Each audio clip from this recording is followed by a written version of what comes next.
இனிமே கண்ணை மூடிட்டு கடலை எண்ணெய் வாங்கலாம். ஏன்னா மந்த்ரா கடலை எண்ணெய் இதயத்தின் தயாரிப்பு. வறுக்க பொரிக்க ஏன் எல்லா சமையலுக்கும் மந்த்ரா தான். மந்த்ரா கடலை எண்ணெய், அபார ருசி, ஆரோக்கியமான உடல் நலம்.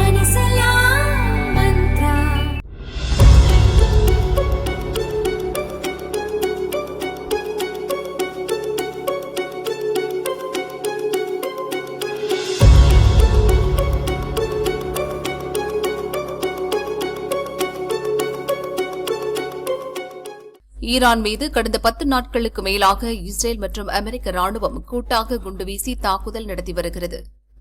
போர் தொடங்கிய முதல் நாளிலேயே ஈரானின் இதய பகுதியாக கருதப்படும் தெஹ்ரான் மீது இஸ்ரேலும் அமெரிக்காவும் ரவுண்டு கட்டி தாக்குதல் நடத்தின. இதில் அந்த நாட்டின் உச்ச தலைவர் கமினி அவரது குடும்பத்துடன் கொல்லப்பட்டார். இதற்கு பதிலடி கொடுக்கும் விதமாக ஈரான் மத்திய கிழக்கில் உள்ள அமெரிக்க ராணுவ தளங்கள் மற்றும் இஸ்ரேல் மீது தாக்குதல் நடத்தி வருகிறது.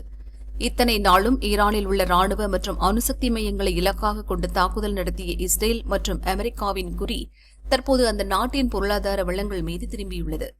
அதன்படி ஈரான் தலைநகர் தெஹ்ரான் மற்றும் அல்போஸ் நகரில் உள்ள 4 எரிபொருள் சேமிப்பு கிடங்குகள் மீது கடந்த மார்ச் 7ஆம் தேதி இஸ்ரேல் தனது போர் விமானங்கள் மூலம் தாக்குதல் நடத்தியது. இந்த தாக்குதலில் 4 எண்ணெய் கிடங்குகள் பயங்கரமாக தீப்பற்றி எரிந்தன. அதிலிருந்து வெளிவந்த ஹைட்ரோ கார்பன் கலந்த நச்சுப்புகை நகரம் முழுவதும் பரவியது. நச்சுப்புகையை சுவாசித்த மக்களுக்கு கண் எரிச்சல், தொண்டை வலி, சுவாச கோளாறு ஏற்பட்டது. ஹைட்ரோ கார்பன் கலந்த நச்சுப்புகை மேகங்களுடன் கலந்ததால் தெஹ்ரானில் அமிலமழை பெய்தது.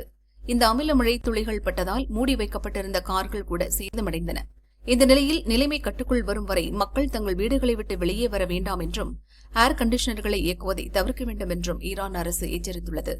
அமிலமழை மண்ணில் கலந்து தாவரங்களுக்கும் நச்சுத்தன்மையை ஏற்படுத்தும் என வேளாண் வல்லுநர்கள் கவலை தெரிவித்துள்ளனர்.